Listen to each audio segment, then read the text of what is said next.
Let's talk about birthday suit.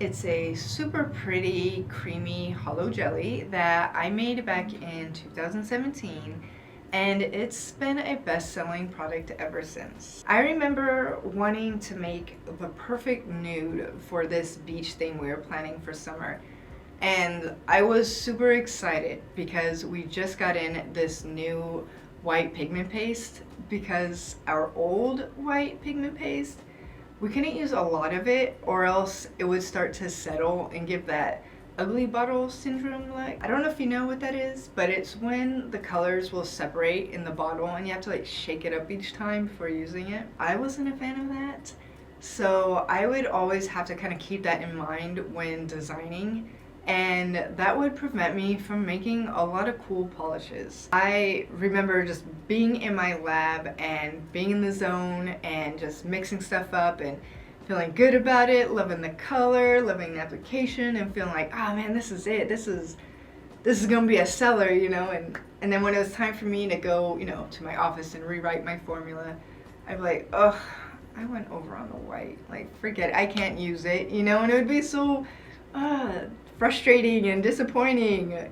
But now that I got this new white, I'm able to make a creamy hollow jelly. And for a birthday suit, I wanted it to be more like more coverage and weight than say Sweet Pea or Sandy Baby, but to still have that same sparkle.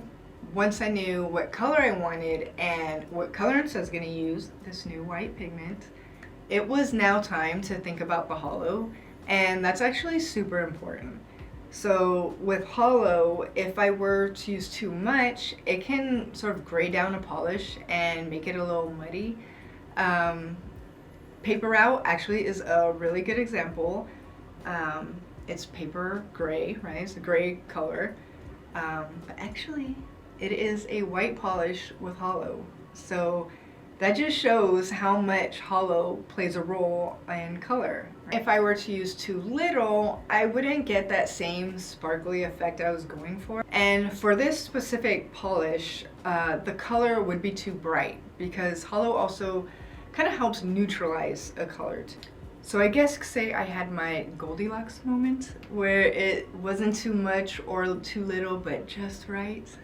I wanted the hollow to be flashy, you know, but not over the top like an ultra hollow, and I want it to be sparse enough so it's dainty but still big enough to be visible. So for that, I kind of also went in the middle. It was medium to large size hollow, which was 88 to like 125 micron, and I feel like it just came together so nicely. Like, I feel like birthday suit, if I had to remake it again today, I would totally make it the exact same way. Like, I wouldn't change a thing. And that's actually pretty crazy for me because I will have like 15 to 20 variations of just the same polish, but trying different combos. Like, you know, maybe if I, you know, did this or that, just to make sure I made the best one.